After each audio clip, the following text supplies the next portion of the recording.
ومن أحسن قولا ممن دعا إلى الله وعمل صالحا وقال إنني من المسلمين.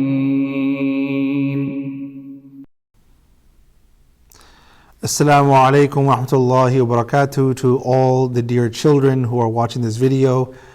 I hope you all are doing well. I hope you all are being the best brother, the best sister, and the best children for your parents. So yesterday we had a great day. Yesterday we talked about the story of Yunus and the whale. Today, the story that I want to share with all of you is a story of the people of the trenches. Now you may be saying that, what does a trench mean? So the meaning of a trench is when you dig up a really big hole into the ground and you put something in there. So this is what a trench is. So in the Quran, Allah talks about the people of the trenches. Or you may have heard the story called the king and the boy. So what happened is that a long time ago in Arabia, this happened after the time of Isa alayhi salam. There was a king, and this king did not worship Allah. This king did not believe in Allah. And this king had a magician, and everywhere he would go, he would take this magician with him, and he would do things and tricks for his king. Now the magician started to get really, really old. And as he began to get really old, he started to become, he was not feeling well. So he comes and he's weak and he's telling the king that I may not live for a very long time. So that's why I want someone else to practice the magic. I want to teach this magic to someone else so that you will always have a magician by your side. So the king says, that's a great idea. Let's try to find a young boy. And this young boy will be smart, and he's going to be clever, and he's going to be intelligent, and we're going to teach him magic. So they found a boy in the city, and he was extremely intelligent. He was very smart. So every day he would come to the magician, and he began to learn magic. Now one day, this boy who was on his way to go and learn magic, he came and he stalked by and he saw a man. He saw who? A monk. And this monk, what this means is that this is a person who worships Allah, who believes in Allah. So he sat down and he's thinking to himself, let me sit down and let me listen what this monk has to say. So this monk, he began to talk about Allah. That who is Allah? Allah is our creator. Allah is the one who gives us everything that we have. The house that we have, Allah gave it to us. The food that we eat, Allah gave us that food. The air that we breathe and we inhale and exhale, we breathe in and we breathe out. Who is the one who gave us all this oxygen? It is Allah. And this boy, he really liked it. And so what he began to do is that every day as he was going to the magician, he would first stop at the monk. And he would learn from the monk. And he would learn about Allah. And then he would go to the magician. And one day he got late. He got late of getting to the magic class. And the magician asked him, that why did you get so late today? And so he told the monk later on that the magician was asking me, why am I getting late to classes? Why am I getting late? So the monk said to him that, listen, you have to protect. You cannot tell the magician that you are learning about Allah. So when you go to the magician, then tell him that your parents made you late. So then what this boy would do is he would leave home, he would come to the monk, he would learn about Allah, and then after class he would go to the magic class. But this boy always wondered That who's right? Is the monk right? Or is the magician right?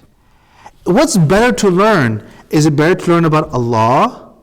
Or is it better to learn magic? So one day, this boy, he was walking in the street.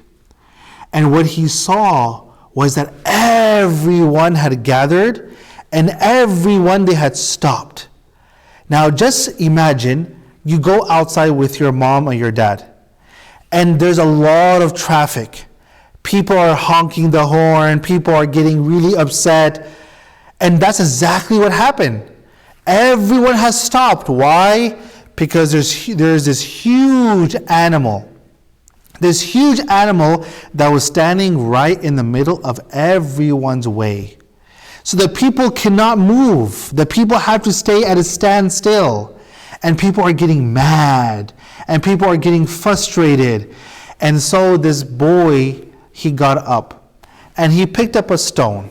And he says that, "Oh Allah, if the words of the monk and what this monk is teaching me is true, then, oh Allah, remove this animal." And so he took this rock and he made this dua and he threw it. And when he threw it, this rock, it hit the big animal and the big animal died. Yeah, it died. And when it died, that is when this boy realized and he learned that what this monk has been teaching me, it is the truth. What this monk has been teaching me is right, and what this magic has taught me is wrong.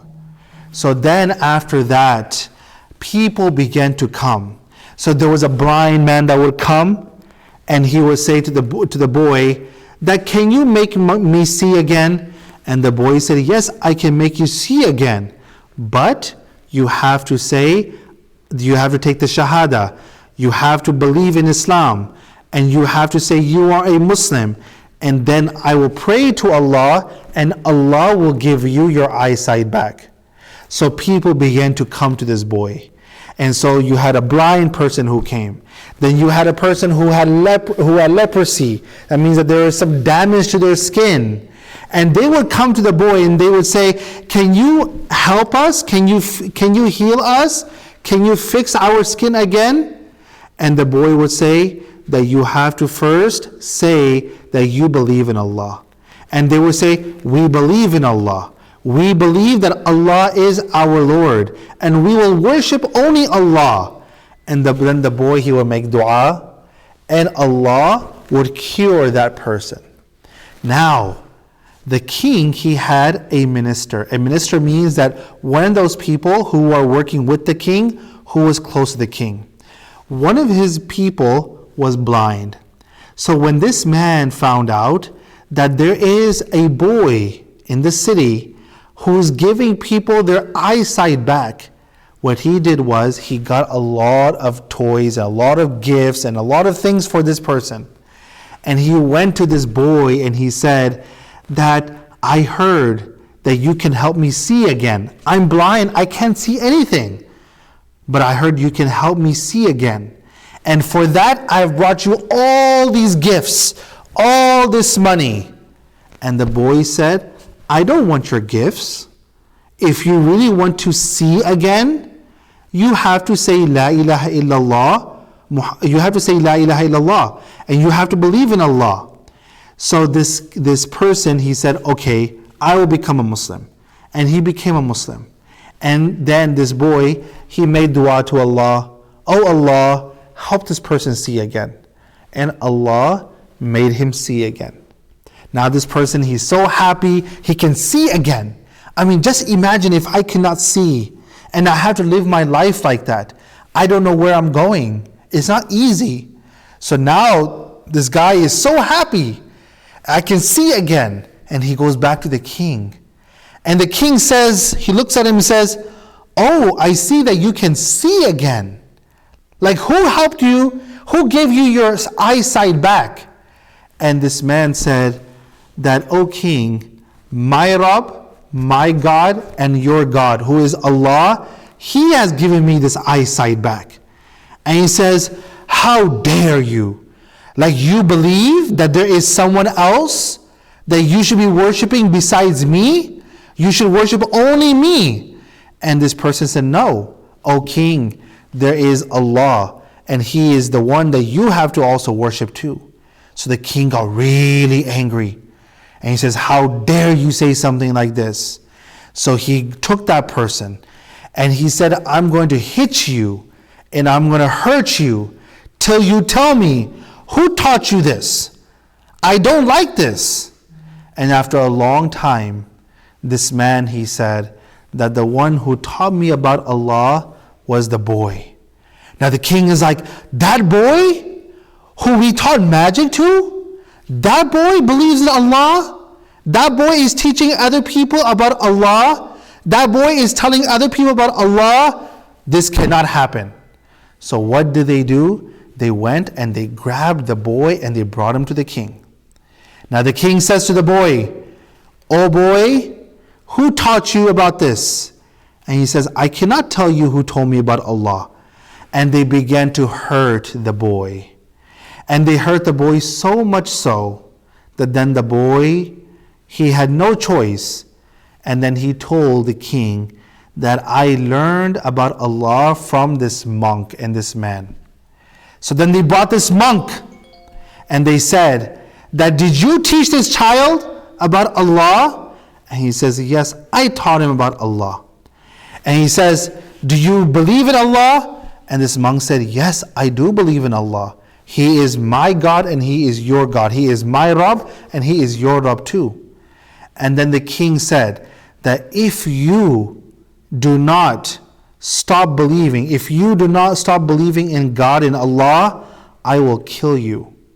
And this monk said, do whatever you want to do. I will believe in Allah. And so what happened was that the king ordered this person to be killed. And so he was killed. Then after that, the king brought the man who could see again, who was one of his ministers, and he says, do you still believe in Allah? And he says, yes, I believe in Allah. I believe that He is the one that we should worship. And he says, listen, look at this monk, I killed him. And if the same thing can happen to you too, if you don't stop believing in Allah. And this person said, no, I will believe in Allah because He's the one who made me see again. And so then the king ordered that person should also be killed. And then after that, the king, he came to the child. He came to the boy. And he says, you know what? You have made people believe in Allah. I'm going to hurt you really bad. So what did he do? He told his army that go and take this child all the way to the top of the mountain. And then ask him, does he believe in Allah as God or does he believe in the king as God? And if he says that I believe in the king as God, then bring him back. But if he says that he believes in Allah as God and as Rabb, then throw him off the mountain and he will die. And when they took this boy all the way to the top of the mountain, they asked him that, oh boy, this is the last question for you. Do you believe in Allah as your Rabb or do you believe in the king as your Rabb? And he says, I believe in Allah as my Rabb. And then the boy made a quick dua. He says, oh Allah, please help me. Oh Allah, please help me and take care of all these people. They want to harm me. They want to hurt me. So then what did Allah do? Allah shook the entire mountain. And there was like an earthquake that happened. And everything began to shake. Everything began to shake. And what happened was, all the king's men, they all fall down and they died. And this boy was saved. So this boy, he got off the mountain and he came back all the way to the king. And the king is shocked. Like, where's my people? Where's all my army? And the boy said, I told you that Allah is my Rabb. Allah is the one who's going to protect me. You can't do anything to me. And I prayed to Allah, and Allah, He took care. Allah shook the mountain, and all your men, they died. So the king said, no, this cannot happen. And he was really angry. Now he sent his army again. And he said, take this boy to the middle of the water. Take him to the middle of the ocean or the sea and drop him and throw him into the water without any life jacket, and he will drown and he will die. So they took him on the boat, and they got all the way to the middle of the ocean. And at that time they asked the boy again, who is your Rabb? Is Allah your Rabb, or is the king your Rabb? And he said, Allah is my Rabb. And then he said, let me make a quick dua. So again the boy, he made dua. Oh Allah, help me. Oh Allah, these people, they want to kill me and they want to throw me into the water and they want me to drown. Oh Allah, take care of them. And then again, Allah subhanahu wa ta'ala began to shake the boat. And the boat began to shake so much so that the boat flipped. And all these people, all the king's men, they fell into the water and they drowned. And guess who was alive? And guess who did not drop into the water and fell into the water? The boy. So that then the boy comes again to the king. And the king is like shocked again, like, how can this happen? Like, I send you to the mountain, now I send you to the water, and you come back alive and all my army is gone? And then the boy said, listen, if you really want to kill me, I'll tell you how to kill me. He says, okay, that's the good, I've been wanting to kill you, I've been wanting to get rid of you, so tell me how I can get rid of you. So he says that first of all, you gather everyone. Gather everyone from the city, and I want everyone to watch this. So he said, okay. So he made an announcement. Oh people, the king has ordered everyone to come to a land. So everyone in the city, the men, the women, the children, they all came out to see what is going on. And then the boy told the king that you will take an arrow from my quiver. Now what that quiver means is that this is like is almost like an oval kind of shaped thing, that where you put your arrows in. Every person who shoots arrows, they have a quiver. It hangs on the back and they put all their arrows in it. It's like almost like a pipe. So he says to the king, the boy says to the king, that you will take an arrow from one of my arrows, and then you will pull the arrow back. And before you let go of the arrow, as you can see the arrow, okay, on the table. It's not exactly this arrow, but it's just to give you an idea that he took the arrow, and the boy said to the king that before you let go of the arrow, you have to say, in the name of the king, in the name of the Lord of this boy, and then you let go of the arrow. So then the king said, okay. So he gathered everyone. He put the boy there next to the tree. He took an arrow out, okay, and then he pulled the arrow back, and he says, in the name of the Lord and in the name of the Rabb of this child, and he let go. And the arrow went, and it says that it hit his ear or it hit his temple, and most people say that it hit his ear, and he held on to his ear and he died.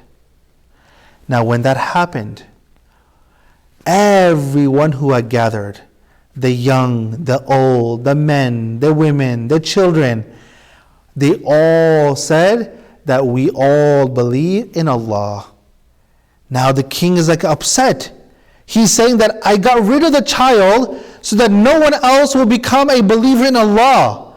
And this is bad news. This is something very terrible that has happened. So then what he decided to do was to dig up a huge, as I said earlier in the beginning of the story, a trench. So he dug up this huge trench, and he put this huge fire in it. And he said that every person who says that they believe in Allah, throw them into the fire. And so that's what they began to do. They would ask every person, do you believe in Allah? Yes. They would throw them in the fire. Do you believe in Allah? Yes. They'll throw them in the fire. Do you believe in Allah? No. Okay, you're saved. So this is what was happening now. There was a mother. Now, a mother comes with her baby. And the baby, when she comes to the fire, she's scared. And any person would be scared. And this baby is speaking to her mother. And this is one of very few times that Allah gave a baby the ability to speak. And this baby said to the mother that, do not be worried. This is a mercy, and behind this, it seems like it's a fire, but this is Jannah. When you get thrown in, you won't get burned. You'll end up in Jannah. And then they asked the mother, do you believe in Allah? She said yes. So then they took the mother and the baby and they threw both of them in the fire. But once again, it was not a fire, it was Jannah. It seemed like it was a fire, but as soon as they die, then their souls, and they are in Jannah, and they are enjoying Jannah. So this is the story of the boy and the king. Now, what do we learn from this? The very first thing that we learn is that no matter what, the one who gives us cure, the one who gives us food, the one who gives us a place to live, the one who keeps us healthy, the one who gives everything to all of us is who? Yes, Allah. That means that your mother may cook the food, but the one who has provided you with that food is Allah. Yes, your father may be paying, or your mother may be paying for you to live in that house, but who's the one who gave your mother that job? And who is the one who gave your father that job so that he can pay for that house? It is Allah. So I want you all to remember, every single time you sit down to eat, or before you go to sleep, or before you do anything, think about Allah and remember that Allah is the one who gave you this. Number two, what we learn from this story is that never be afraid of anyone to say that I worship Allah. Like some people might get scared, right? That if I say I'm a Muslim, then what's going to happen? But you should always be strong. I am a Muslim. Tell yourself, I am a Muslim. And I am a strong Muslim. And I will always believe in Allah. And I will always believe that Allah is the one who does everything. So these are the two things. And because remember, look at the boy. Every time the boy wanted something, he made dua. Which is also a very lesson for all of you is, for all the children here, that whenever you want anything, make dua to Allah.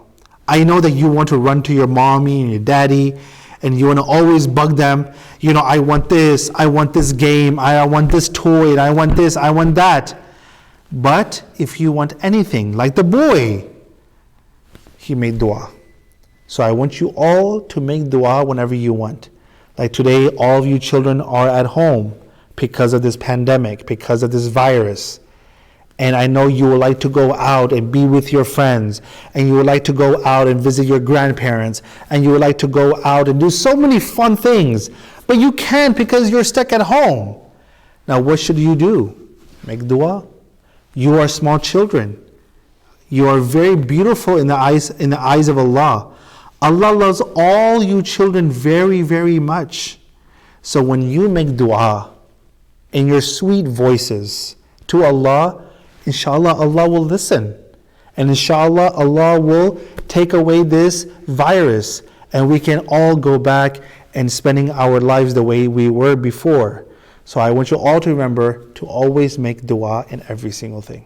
I love all of you children, and I hope all of you are doing well once again. And once again, learn from these stories. These are beautiful stories of the Quran, beautiful stories that you and I read almost every single day. And always remember, the most important thing is never leave Allah. Always remember Allah at all times. I hope to see you all next time, inshallah. Jazakumullah khair. Assalamu alaikum wa rahmatullahi wa barakatuh. إن المسلمين والمسلمات والمؤمنين والمؤمنات والقانتين والقانتات والصادقين والصادقات والصابرين والصابرات والخاشعين والخاشعات والمتصدقين والمتصدقات والصائمين والصائمات والحافظين فروجهم والحافظات والذاكرين الله كثيرا والذاكرات أعد الله لهم مغفرة وأجرا عظيما.